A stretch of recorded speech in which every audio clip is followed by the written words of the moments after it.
But we are recording now, and a quick summary of what we just chatted about was really the value of time. And I think that's a good jump into today's discussion. If you're listening to this, awesome. I appreciate you always listening to the Werner and Chris Wolfe podcast on iCode Media. If you are watching this, I apologize because you are looking at me after a brisk 6-mile run. I needed to get some energy out today, and I'm part of my marathon training, and didn't quite have time to clean up before I jumped on with Chris this evening. So well, thanks for doing it, Aaron. You look great, by the way. You get sweaty, Aaron. Well, I got to keep up with you and our F3 workouts when we go out. So yeah, dude, it's a lot of fun. It is a lot of fun. So for those who don't know, recently we back up. Quite a few years ago, I hired Chris to come and do a chart audit of our practice, and I think that we've did a recording and discussion about that. And that was pretty nerve-wracking. And I explained that at the time that, Chris, who I've known since optometry school and I consider one of my best friends, not just professionally, but personally, having him thanks, man, kind of, see me in a different light. And it's a little scary when you are allowing somebody to come in, especially somebody that you know and respect highly, to see you in a different light. And it wasn't painful. It was a very pleasant experience, Chris, having you peek behind the curtain and look at the charts. And I think within like 8 days, we recouped what the cost was. So I'm not saying you should charge more, but I'm saying that the value was immense. And we've done that a couple of times. And then this year, I said, Chris, Taylor Swift and Tiger Woods and Manny Machado and any of the top athletes and performers in their fields all have coaches and all have somebody who's watching them and giving feedback as a coach. And so we brought you out to the practice to observe for a full day. And then we closed the next day so you could give us some feedback about what you saw in the practice, and then also help us really refine our dry eye pillar in the practice. And I'll tell you that if I thought you looking at my charts was scary, you watching me give an exam was terrifying. And then to have you watch me give an exam to somebody who's known me for a long time, a high school friend, was even more scary because I was worried she was going to, open her mouth and share some stories. But thankfully, trust is strong in that group. What did she call it? It was something like bro code or something like that. Yeah, but I know something it wasn't like that. bro. But yeah, you weren't cracking her. You tried, and I'm very grateful that we have that strong strong alignment. So we're about 2 weeks out from that meeting, and I wanted to bring you on and really just have a kind of share the initial perceptions, the initial insights that you saw in the practice. Feel free. We won't name any of my team specifically, although they did a fantastic job. Mm-hmm. So feel free to call them out on the positive. And there's always room for improvements. You're welcome to beat me over the head as much as you want and share your observations of me. But I thought it was a very interesting and really enjoyable experience that really wanted to share with the listeners and with our colleagues. Well, Aaron, thanks. First of all, I mean, I've said this numerous times, but thanks for all the years of friendships. It's been great as I think time has gone on. We've said this before, but just our friendship has deepened personally, number one, but then also, opening up your practice to me and to being kind of willing to say, hey, what do you think about this? And so I really always appreciate the opportunity. And, what I've found is that it's very unlikely that I encounter a practice that is not really well run. And I say that to say yours was no different. It's very clear when you walk in. Mike Rothschild and I, for the Gateway Tour, talked a lot about how do we, so the Vision Source Gateway Tour, what is it, gateway.ai, gatewaytour.ai. Aaron, you're putting me on the spot. Right. I'm gonna look it up real quick. Yeah. But anyway, it's open to Vision Source members, non-Vision Source members. It's just for the listeners, Aaron, so that obviously that don't know. But did you find the link? I found the really long one. I'll find the short one, and we'll be sure to put it in the show notes anyway. So the whole point of this is just that We'll mention it in a second. The whole point of this is, how do you find blind spots in a practice that's really high functioning? And what I find is that most of the practices that will spend the time and the resources to have me come into the practice, it's already a really well-run machine, and yours was absolutely that.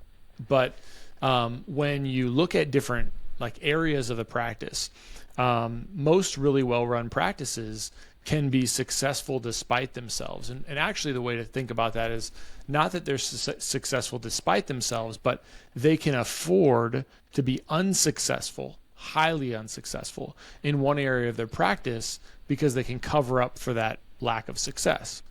And again, the backstory of all of this is that we were looking for different KPIs that would help us understand if we were going to coach a practice, where should we focus our efforts? So as an example, there's basically 5 different areas that a practice can kind of survive and thrive. And that's medical management, it's optical, it's financial kind of backbones, business metrics, just, profit and loss statements. And then contact lenses, and then it's culture. So Mike and I were discussing for the Gateway Tour, how do we measure culture if we wanted to help practices uncover blind spots in those practices? And this whole entire story is basically to say that that when you walk into a practice that has a really good culture, you just know it right away. And it's hard to kind of put things that are tangible in place to know those metrics. But your practice certainly has that. You can walk right into the practice. All of your team that's there, and I will not remember everybody's name, but Kathy and Skylar and all your team out front, people who are like kind of driving you along. There was one of them that I even heard she came back, and it was for your friend, and she goes, "Dr. Aaron, did you want to schedule her for an ocular surface evaluation?" And I was like, amazing. I was like, what an amazing team. But yeah. So how do you measure culture? Mike and I have kind of arrived at what we think is going to be is really an impactful way to measure it. But bottom line is, you can walk into a practice and know that practice is really well running, and yours certainly is. Now, having said that, yeah, you wanted to know what kind of insights I had. I'll let you kind of ask me specific questions in just a second, but it is very difficult to sit there and listen to and let somebody listen to you as a doctor who's not, who sees patients regularly, who is not green, how to articulate things. It's still nerve-wracking to let somebody else come in and listen to what you say, especially somebody that's kind of your peer and not necessarily just a student. Yep. So, without kind of letting, like me becoming the interviewer, I'll let you reflect on how you overcame that when you're ready. But honestly, like, I think that when I listen to both you and Brittany kind of give your talks, there's these kind of pointers that you're able to see, like, oh, if we could do this just a little differently, or if we could just lessen this little piece of information, and I can be specific if you want me to, but lessen this piece of information, or hang on to this one little piece until the very end, the difference in impact. So I hope those types of things were helpful. Absolutely helpful. And before we jump in, I did find the URL. It's gatewaytour.ai. Yeah, so perfect. We were That's close. what I thought it was. Yep, great. Gatewaytour.ai. It's funny because as I was talking to the patient at first, I tried to pretend you weren't there, and then I brought you into the conversation because I couldn't. My brain was thinking down 2 tracks what to say to the patient and what you were thinking of what I was saying, and I'm just not smart enough to manage 2 tracks of thought at the same time. But yeah, it's a little daunting. It is a little daunting. It was a lot of fun though too. I looked at it from hey, what can I learn from this? And I'll relate it back to just the marathon training that I'm doing right now. I've for a long time raced endurance runnings and all the way up through Ironmans, and never once followed a prescribed training plan. I always just did what I felt like doing. And usually I felt like just going fast, which meant that I don't think I ever performed at the level I could. So I'm curious to see what happens now as a, overweight middle-aged man training, to see where I end up coming up. I'll tell you, the training's a lot more enjoyable than when I was just going full out. But I looked at having you come in and saying, what are you going to see that I don't see? Because I know how I feel the conversations go and the interactions go, but what am I not? So I think that we start with the first patient we had, because that was the most insightful, at least for me. Yeah. And your insights were mind-blowing and have completely changed how I now approach the whole exam. So if I remember right, go ahead. Yeah. Oh no, I was going to just recount my recollection of what my insight was there, but I'll let you go ahead. Yeah, I was just going to say that if I recall, she had a very nice woman. She had a complaint of ocular migraines, long-standing, and some allergies, seasonal allergies, because we're in San Diego. It happens 360 days a year. And then a typical refractive complaint. I can't remember if it was, trying to, needing to see better up close and bump up the ad portion or whatnot. And I thought that I was going through and doing a beautiful job of listening to her, addressing her complaints, giving my recommendations, and being done. And then when you and I talked about it afterwards, I did a lot more than that, and probably too much more than what I thought I was doing. And what I came away is that my impact was less because of what I was doing, and it could have been significantly more by slowing down a little bit and being a little bit more methodical.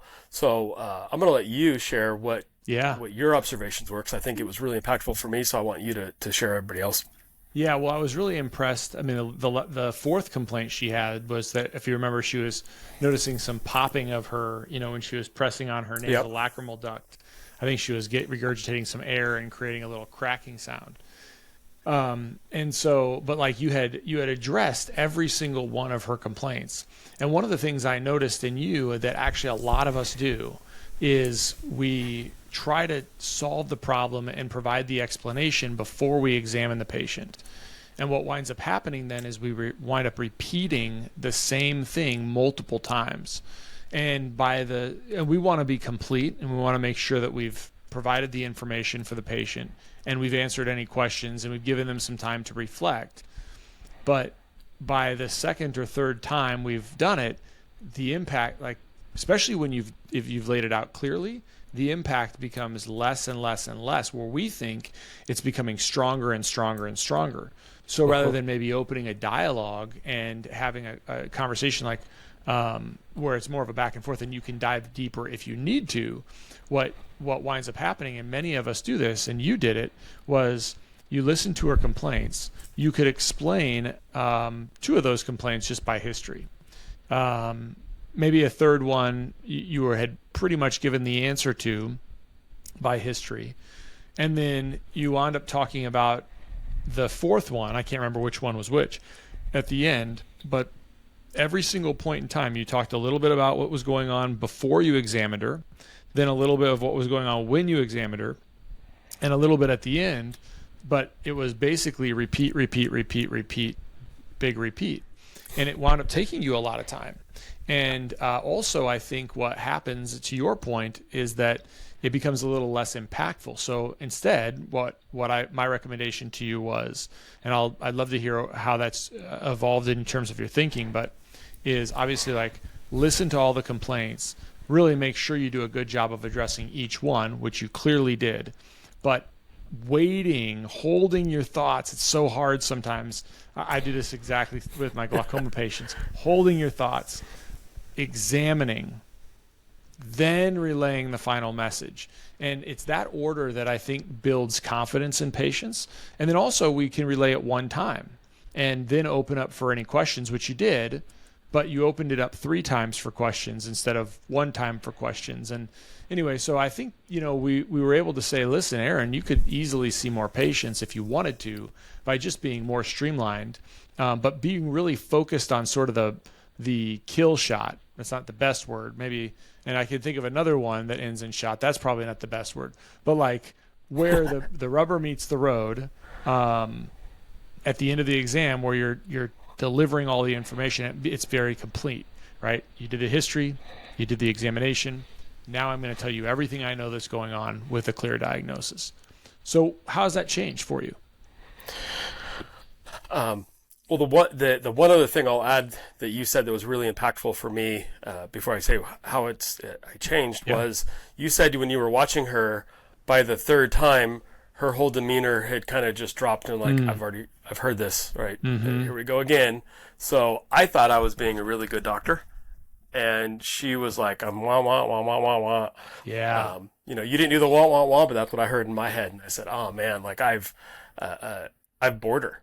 And when she's bored, she's less likely to follow through with the recommendations because she just wants to get out now.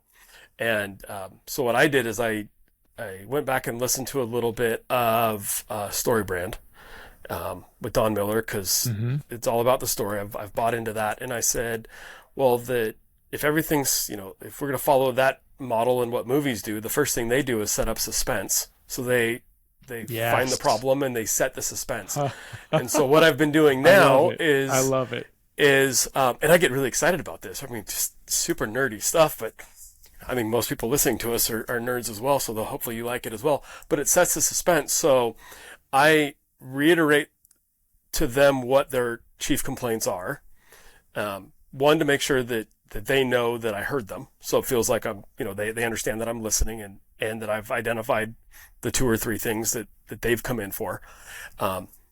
And where I can, try to use inflection in my voice to maybe even build those up to be a little bit more dramatic, right? Because everybody likes a good, suspenseful story. Yeah, you can nod and be like, ooh, interesting. Let's take a look at. We need to look at that. Yeah. Right? And and the hardest part is shutting up. I'm being facetious. Yes, I'm being facetious, but that's absolutely true. Adding suspense is really key, right? I mean, they just came in and if they're paying cash, right, that's $200. Yep. They're coming in, they're spending good money and a significant amount of time, which we were talking about before we hit record about how valuable time is. Right? It's a problem for them. For us, it may be easy. It is a problem for them. There is a reason they left work or they left their family or their friends to come see me. So building up suspense really validates why they're there as well. And I'm not trying to do it in a malicious way. No, right? But it's important to them. And I like the way you're thinking about it. Yeah. And by the way, I'm learning this too because presbyopia is finally starting to hit at 45. And the shit sucks. Old man. Holy cow, dude. It is the conspiracy is real. So it's a big deal. Right? I woke up one day. It's a different discussion. But so I set the suspense. The hardest part for me is shutting up when I'm doing the exam. So it's the transition from, you're getting the migraines and you have the popping sound. Okay, we're going to take a really good look at those. Anything else that you want to add before I take a look and examine? And they say no. So then I go through the exam and I just shut up because I can get through that really quickly if I'm not talking. Yes. Which is hard to do. And there's a little bit of scars on the inside of my cheek because I bit my cheek a couple of times trying not to talk. But that holds the suspense. Especially if there's a couple little hms and ha's as I'm going through. And strategically I put those, especially with dry eye when I'm manually expressing. And I push a little bit harder, so I'll just go, And then at the end, when I sit back, I say, okay, you said this and this and this were your concerns. After my exam, here's what I'm finding. And so it kind of brings that suspense back to that crescendo close. And then I can run right into, and here's what we're going to do about it. I don't like recommend. I've learned to just, for me at least, it's just, here's what we're going to do. They can always say no. I like it. But I'm not asking a question. And then at the end, do you have any questions? And I've already written down we have a little flow sheet that I've written kind of 1, 2, 3 shorthand notes for the rest of my team for when I transition to them. And we ordered the headsets too, by the way. I haven't been in since we've gotten those, but the rest of the team really likes it. So I'm excited to have that transition in the exam room. Yeah, I was going to follow up. I was wanting to hear more about that. But I love the in 15 years. I mean, it makes perfect sense, and it took Chris Wolfe flying out from Omaha, Is that, Nebraska. yeah, you had never paid attention to that before? What part of me, when I was discussing it with you, I thought, well, I wonder if it was just because you were a little bit more nervous because it was the first one, but I see a lot of people doing it. No, we're trained to solve problems.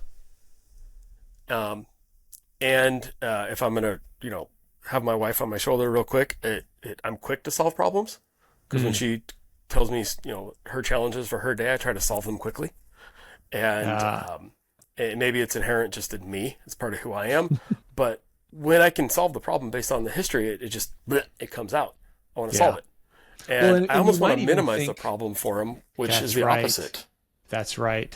Yeah, you're oftentimes trying to, not you, you are, but I think what we want to do is we don't want to be seen as like I'm giving you negative information. And so also we think that if we respond quickly, often, well, I'm so good at what I do, I don't even need to look, but that's not the way patients think about it, So have you seen any difference in I guess the point in when you're thinking about this, it'd be interesting to see like over time, if you feel like patients, if you're able to shorten your encounter. I know that wasn't the original goal, but to sort of shorten your encounter. If you decide you want to see more patients, great. But do they actually take action more over time? That's what I think is going to be interesting in the data, because remember we put, well, I guess we're going to probably talk about this, but we put trackable steps throughout your practice specifically related to dry eye, so we could know if there's a problem. Is the problem when Dr. Warner is seeing the patient and having them back for the ocular surface evaluation, or is the problem from when they have the ocular surface evaluation and you recommend some other specific form of treatment? We put like sort of trackable things in there now that we can know what that problem is. So I guess the point is now that you've sort of told the story, build some, add suspense, build it, close, and then act. Does that actually result in any other pathways improving? That's going to be fun. I don't just recommend Peak Pro to my patients. I use it daily, and so does my whole family. Honestly, it's one of those rare products my wife and daughters all love. So much so they actually fight over who stole the tea tree cleanser, the peptide cream, or even the hyaluronic acid. I had no idea this would be the case when I introduced them to the Peak Pro products. But I've learned they're a great company to work with, and their lineup covers everything from daily eyelid hygiene to deep hydration. I highly recommend checking them out. We've got a special affiliate link in the show notes, and use code WARNER for 25% off. The Myopia Collective. CooperVision and the AOA have partnered in a groundbreaking initiative to change the way optometrists in the U.S. treat children with myopia. The purpose of the Myopia Collective is to rally the profession of optometry and its allies to interrupt the status quo and elevate the new standard of care for children with myopia. Every individual is encouraged to become a member of the collective. By joining, you commit to taking action to help slow the progression of myopia in children. You'll receive updates and information about the collective and its work in the fight against myopia, gain access to educational opportunities and resources offered by the collective, and hear from change agents, the ambassador optometrists selected to serve as advocates for community and policy change that facilitates the mission of the collective. Scan the QR code or click on the link in the show notes to join the collective today. In the past, our focus revolved around prescribing MacuHealth or MacuHealth Plus to patients at risk of macular degeneration, while also recommending it to collegiate and professional athletes for enhanced contrast sensitivity in sports performance. However, this year's introduction of the Life Meter has been a game changer. The Life Meter revealed a concerning truth. Many of my patients have alarmingly low skin carotenoid levels, indicating potential deficiencies in essential body tissues like the retina and brain. Supported by over 30 peer-reviewed publications, Life Meter's accuracy, consistency, and effectiveness has been demonstrated across 2,000 subjects with diverse backgrounds. With this newfound insight, I can now have meaningful conversations about carotenoid levels with all of my patients, even those who may seem outwardly healthy. To learn more about this empowering technology, feel free to contact your MacuHealth representative or click on the link in the show notes. Together, let's optimize patient care and elevate their well-being. It's going to be fun. And it's only been 2 weeks. So Yeah. it's hard because we are full believers in bringing people back. I'm trying to get away You from being are. we You 100% bring people back. We just yeah. talk about it too much before we bring them back. Yeah. No, Um, that's right. You're really good at that actually. Like your practice is as far as like the stuff we've talked about,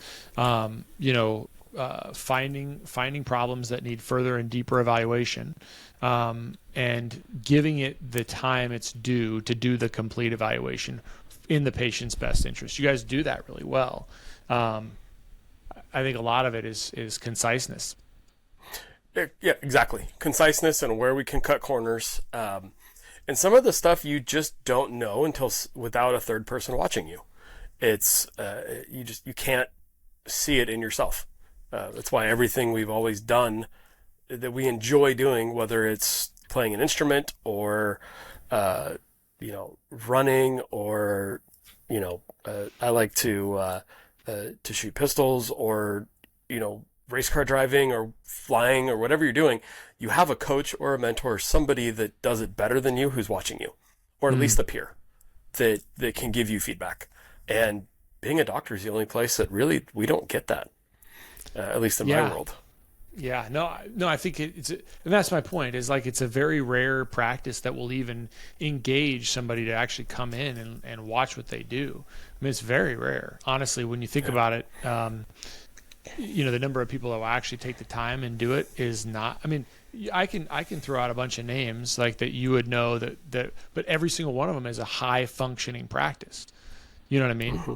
So when I say it's rare, it's like, you're probably talking, I bet under 10% of like, small independent couple location practices will actually take the time for that. Well, it's a commitment. It's a commitment to really wanting to get better. So it's uncomfortable. It's not inexpensive, and then because we close the whole next day to really devote to this. So, what we paid you plus lost revenue. All of your lost term. revenue. Right, you still paid for your team. Up. Still paid my team, and and I paid for lunch, which is really good pizza. Right. Yeah. But it was well, I think that's the key. It's like I'm not trying to shame people. I mean, I'm always amazed. I'm thinking like, well, I come into practices that are really well functioning, and we can tweak one or two things, and all of a sudden it's like, so sometimes you think, well, this is just a small thing. We do one or two things like that, and very high functioning practices just like turn it over, internalize it, integrate it, and they're ready to go, just like those headsets, So just like that is really rewarding, even though you're saying, okay, well, it's going to cost us. If you're a decent practice, you can make that money back pretty quickly by just engaging. And most really good practices will do that. Mm-hmm.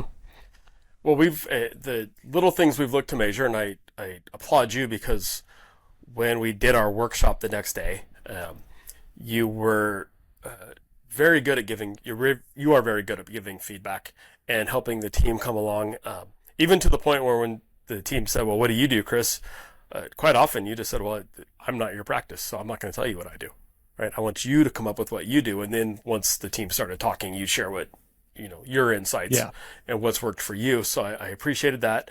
I think that the headsets had most everybody nervous, but the time saving when the doctor wasn't walking out looking for an optician and walking the patient out, instead having somebody come in is super helpful, not only because the interaction is short and concise and I've got a captive audience with my optician.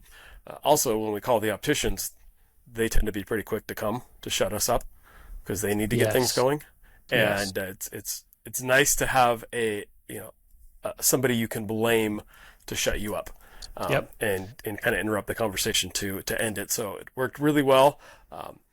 I would have thought that patients would have commented on the earpieces and little walkie-talkies on your hip. They don't care. They're more worried about what's happening on their phones and Candy Crush. And so it was a very, actually, quite frankly, inexpensive solution. Shockingly inexpensive. Oh yeah, less than $500. What was interesting to me is that you guys were doing the handoff at some point in the past. We're doing the handoff in the exam lane. Yep. And for whatever reason, and I didn't really spend a lot of time trying to get into the why, but it was just sort of a habit that fell away. You had even had systems for buzzing. So here's my perspective. It's just to share with the audience, like kind of what goes through my mind when I'm trying to troubleshoot a situation.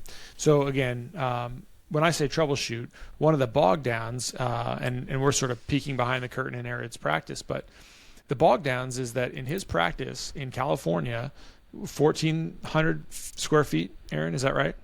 Yep. 1,400 square feet, 2 primary exam lanes, and then another third exam lane that has all your normal exam equipment, but can also be utilized for treatments like LipiFlow, IPL, any other office-based treatments, BlephX. Yep. And when you looked at the bog down, there was this bog down that was happening where you have two clinicians in clinic all the time, and one of them doing comprehensive care, one of them doing ocular surface care a couple days a week. We're trying to figure out, like, where is this piece fitting? Why are we booking out things the way we're booking out? And so basically it was square footage, maximizing square footage, then figuring out how to maximize examination flow within that square footage, and we found pain points. And in your particular case, one of the pain points was doctor schedules being booked for treatments that the doctor didn't need to be doing and wasn't doing, but did need the space in another exam room, so couldn't be productive in that exam room. I think that's sort of the summary. Well, that led into, okay, well, how do we manage time better? And could we actually use the square footage to move some of those treatments into a separate room?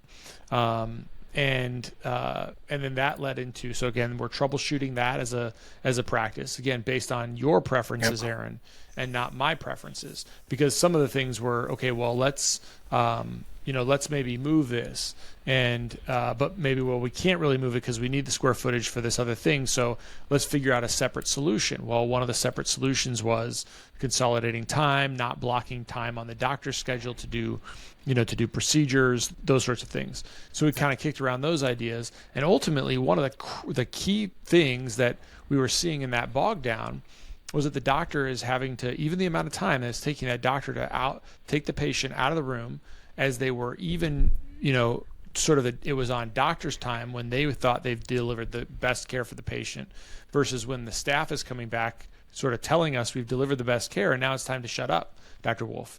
And so, but that meant that, an extra 5 to 10 minutes sort of moseying out of the exam room up front. How do we get back to the way we can deliver this with your practice that works for your practice? And so then we're saying, okay, well, how do we get the handoff back in the exam room, because that can help us be efficient with our time. And then, I ask about the ways that you guys have done it before. So what's sort of the internal communication systems? What has worked in the past? If this did work in the past, why isn't it working now? And ultimately the answer, I think, came down to, like, the pager system stopped working because no one was accountable. Yep. So even though there were 3 separate rooms and 3 separate dingers, no one was coming back because they all thought somebody else had it. Yep. And it wasn't malicious. I mean, like I said, when I look at your people, all of them were really engaged. So it wasn't malicious. It was just that somebody else can get it.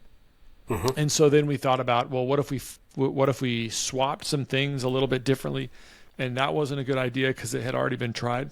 So again, I say all of these things to say, we use headsets in our practice. I know they can seem really weird, but they work. And so, but to your point, I wasn't going to recommend that right away if that wasn't the best option to be able to solve this problem. And so in any case, I think to your point, what's really hard is that as consultants, a lot of times we like to use our practice as the example. And sometimes they are the example, or sometimes it's information that we've gotten from consulting with other practices. But it's not always the case that my recommendation works the best. So I have to try to figure out what the underlying problem is. And I tell you, that whole entire lineage of thought goes into the real problem wasn't square footage. It was just efficiency within that square footage. Yep. And I couldn't have gotten to the answer of that had we not tried to solve it with other ways that you guys have already implemented or might work better for your practice. Yeah, it was really neat listening to the team.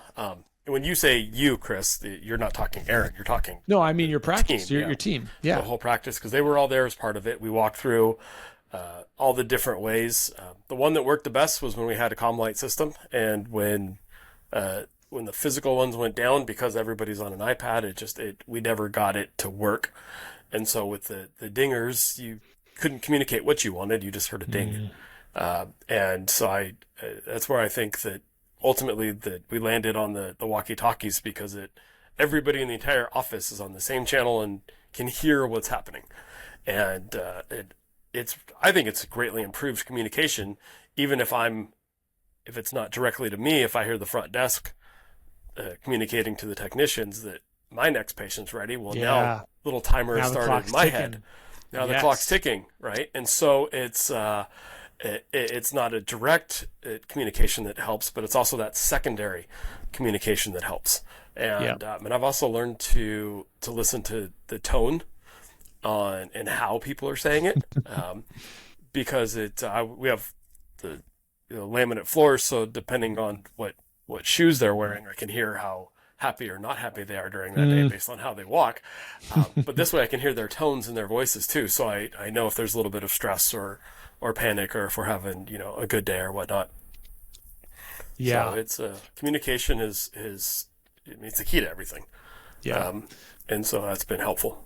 The little subtleties that you'll start noticing will be interesting to hear. You'll start getting shorter on the communication, so you'll start talking more like a pilot, where people will start to give narratives on it, and then you're just kind of like, all right guys, it's enough. And then it'll sort of level out at sort of a minimal level that you and even your patients will not even pay attention to, so unless it's really pertinent to you. But the other thing is even just a safety thing, right? Like you guys, you can have code words. Now your practice is small enough, but if they need help, they can, say true clear, or, I don't know, pick a thing that you like, right? Safe words. Yeah. So it's just another safety thing. I think that's a big deal. Oh, absolutely. Communication is great. I'll tell you, the first day was hilarious, though. It sounded like a Verizon commercial. Can you hear me? I'm sure it did. Can you hear me? Over? Yeah, we got you. What about now? Yep, you're here.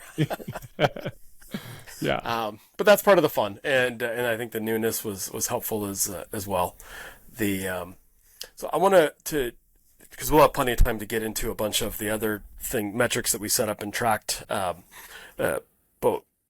one thing, and a lot of them were just scorecards. Like, before we make decisions, let's just see what's happening, and see where we're going, to see where the problems are, and if that's what we think they are, or if that's really the case of the problem, because it's easy to find scapegoats and blames. But one of the things I think that was one of the most impactful was the one we changed the name of dry eye evaluation, of dry eye to ocular surface disease. And that has been welcomed with open arms across the board. I think it's brought in a new, I don't want to say urgency, but importance to the disease state. I think dry eye was really easy to just, it kind of rolls off your tongue, right? It's chapped lips, dry eye, right? Doesn't seem like a big deal. Ocular surface sounds more clinical, and then you throw in the word disease, and now all of a sudden it's important. So not just for the patient, but for internally ourselves. And so I think changing that, and that was the team's decision to change that. I think that was very important. Yeah, they absolutely loved it. Yeah. They were like, that's it. We got to do this. And I was like, whoa, holy cow. But words matter. They're impactful, and we've seen it culturally in society. How you talk to your friends and your kids. I mean, we want to get into a whole language. We could talk forever about F3. I'm still learning what a merkin and everything else is. But and words and it is push-up. Terms matter, and I think that getting us on the same page there mattered. I also was really, really blown away by the discussion around the Peak box. Yeah. And I didn't think it was going to be as passionate and impactful as it was. Well, so what was the deal? You had put what was so impactful to you and from your perspective that was surprising? Because I'll tell that story too. I think that's very interesting to me. So I'll tell you, at the beginning when we looked at at Peak, and I love Peak, and I think I've shared that one of the few times I get in trouble at home is when my family, my wife or daughters run out of Peak and I forget to bring it home. So they usually don't listen to this because listening to Dad on the radio is weird. Yeah. But I have a secret stash of Peak bottles now at the house that I've bought and just hid so I can look like the hero if I need to be. Nice. But anyway, we loved it. We loved the cleanser and the sunscreens and all the what Peak had. And I think we were one of the earliest ones in developing and designing the box. And the team got really excited about the box, and we brought in the box, and we didn't do a damn thing with the box. The boxes sat there, and they collected dust. And we had webinars with people from Peak that try to help teach us, and we sold the products individually. We just never sold the box, and some of the things we were encouraged to do, it sounded great. It just wasn't our style for whatever reason. It didn't resonate with us, and so it completely failed. We had not sold a single box until the Monday after you left. Really? And then we sold boxes, and now we're selling Peak boxes. So I thought it was really, really interesting, that metamorphosis, because we had tried. We dedicated time and hours. I mean, I don't even want to add up the amount of time and hours and costs that we spent trying to talk about this box. And having Chris Wolfe out gets us selling a box. But I with all due respect, I don't think it was you. I'm curious what your insights are before I share what I think I was watching. I agree with you. I think that's the whole part of we talk about AI, we talk about consultants, talk about AI replacing consultants. And the reality is you got to still do it, whether or not AI gives you the answer or a consultant can sit and listen and sort of dig through the problem and find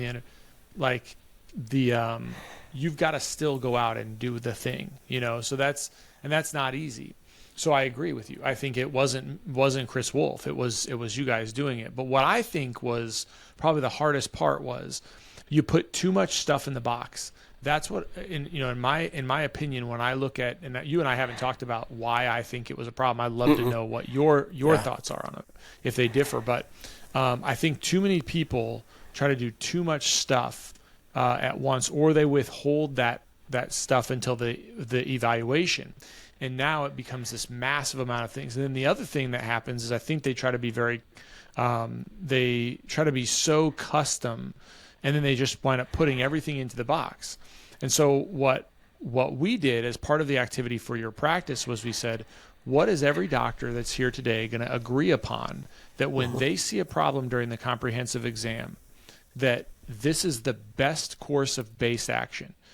Anything more is not applicable to enough people, and anything less is not going to be complete in order to kind of make you feel comfortable getting to the next step. Now with dry eye, and pause me if Aaron, for whatever reason. Perfect. But for dry eye, what we asked all of your doctors, again, it's not Chris Wolfe talking. It was, what is in the box now? And what is essential to be in that box during the comprehensive exam? And what we decided on was we said, okay, well, let's look at do's. Look at do's and figure out stepwise therapy. We want to wipe off, as a practice, you said we want to wipe off the step one therapy during the comprehensive exam. And so, okay, well, great. Well, what needs to be in that box to wipe off step one therapy for the vast majority of patients who have ocular surface disease in your practice? And then you decided, okay, well, it's this and this, right? And again, I'm going to leave this and this out of the specifics here because I want other people to come to their own conclusion about what should be in that box. If you believe it should be artificial tears, put artificial tears in it. If you believe it should be a warm compress, put a warm compress in. If you believe it's a specific type of lid scrub, Peak is a great one, then put Peak in the box. But but the point is that you own it. It is your real estate, and you're the ones that believe that that's the most important first step. And so we had to get there with all the doctors that were, on the team first. And then once we got there, we said, well, what's in the box? And then we found that there was, really good, was there a nighttime gel, and then a really good artificial tear too, right? Both of those things? Yep, they're both Or in just, there. and then an omega-3. Was there an omega-3 in a box? Yeah, we also had the omega-3. Yeah. So you just overloaded that box, and then all it allowed the doctors to do is say, well, this is the preferred treatment for a lot of patients, but some of that stuff I won't even know if it's great until the ocular surface evaluation. Well, that means that some patients during the you're having to do some differential diagnosis. That's sort of a deeper differential diagnosis during the comprehensive exam, or the patients are never going to get the box. So you thought you were being really customized by saying, "Oh, I like this artificial tear and this ointment and this and then what you wound up doing is finding all these reasons why you wouldn't use that box at the patient's first evaluation, which bogged down the system. And so, yeah, that's awesome. That's awesome that simplifying it made it go. Simplifying it, and we've averaged basically a box a day since then, and so that's a huge improvement. Yeah, right, huge improvement. Yeah. And I, what we did, to your point, right? We whittled it down to three things. We all agreed that the Peak Pro cleanser was fantastic. We all agreed that heat masks are an important part of the treatment. Whether somebody uses it or not is a different story, but we all agreed that that needed to be part of the treatment, and that you needed a good artificial tear as a first step. And so Optase Intense is the one we put in. So it's only three things now, really simple, three. And then we had everybody, practice. I don't like role playing, but they practiced their pitch in 20 seconds, and they all did it well within 20 seconds. So it made it easy. But what I think was really happening was, one, we took control of what was in the box, because I think before we weren't in control of it.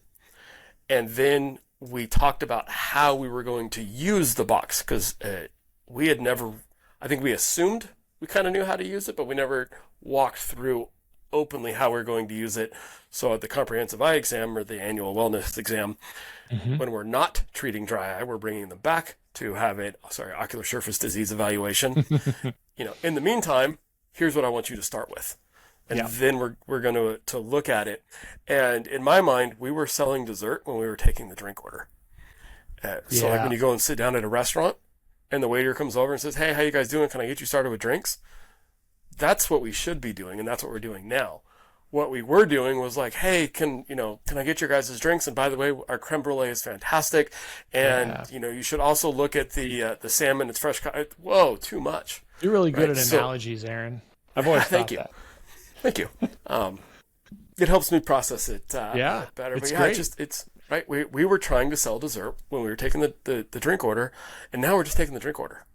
And knowing that I'm going to come back and then have another touch point and have another touch point. I don't need to sell dessert until it's time to sell dessert.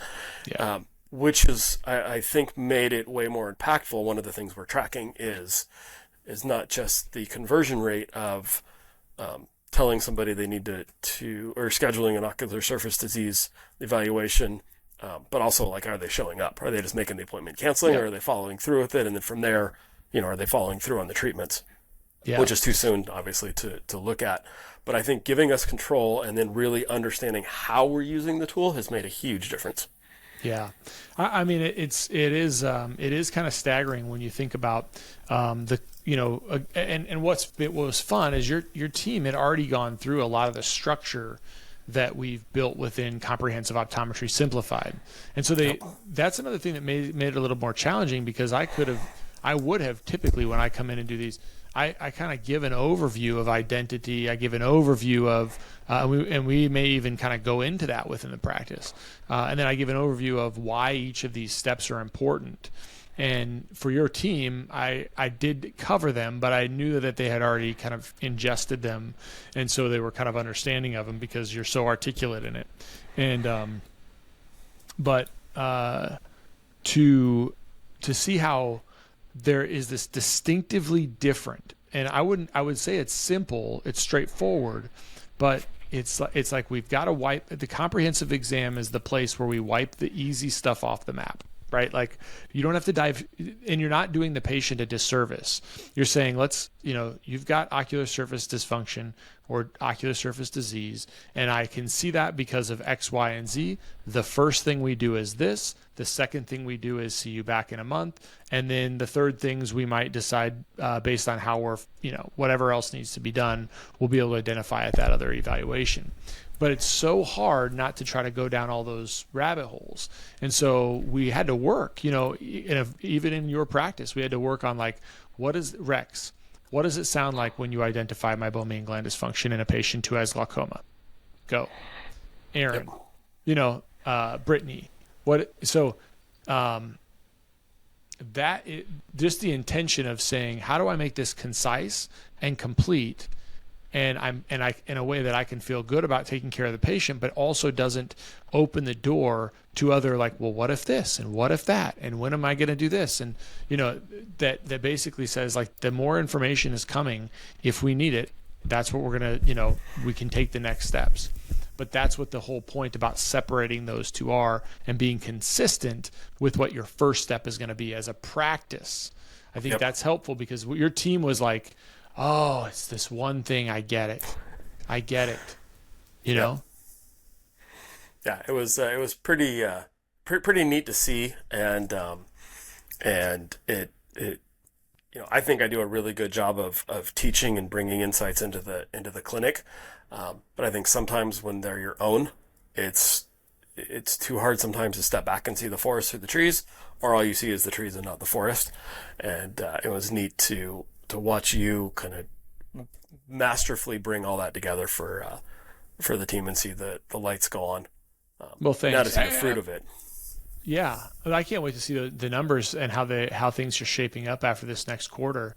The other thing I think about is your staff knows that people seek your insight across the country. I'm sure they know that, but you're still Aaron. You're still Dr. Aaron, and that same thing happens to my practice too. They know that you go around. They know that people value your insight, so they respect that. But you're still Dr. Chris. So that's why we hire consultants as well in our practice to give us insight, just to help, if nothing else, motivate our team and get them, moving in a different direction. So it's great. Yeah, it's fun. And I just looked at the time. It's been almost an hour. There's a couple other things I want to hit, but I think we'll save those for the next conversation. One of them being, do you want to set up our tracking, or do you want to let's hold off on what we tracked until next conversation? Don't you think? Yeah, let's hold off what we track, and I also want to take more time to dive into the epiphany that I had, that the number of decisions that we have to make, and I don't think we have enough time to hit that now. But that was that's a nice bottle of whatever that we can discuss over, because that blew my mind. Yeah, I was talking about it tonight. I think it's so spot on. So yes. Stay tuned. Yeah, it'll be good. But I do want to leave you with this, because if you're listening to this and feel overwhelmed, one of my favorite sports is soccer, and one of Barcelona's all-time greats, Johan Cruyff, has a quote that I love, and his quote is, "Playing soccer is very simple, but playing simple soccer is the hardest thing there is." And so when we apply that to practice, right? Running a practice in doing optometry is simple. If you look at just the steps and do this, it's very methodical. And it's you could write a really thin book on how to just put the systems in place and run them. But running those systems is the hardest thing there is. And so it's a constant journey of trying to get just a little bit better every single time, and pursuing just a little bit better. I'll never hit perfect, but I just want better. So I appreciate your help with that. Yeah, amen. Thanks for the opportunity. It's been a lot of fun to dive into it, and I can't wait to see the changes that happen.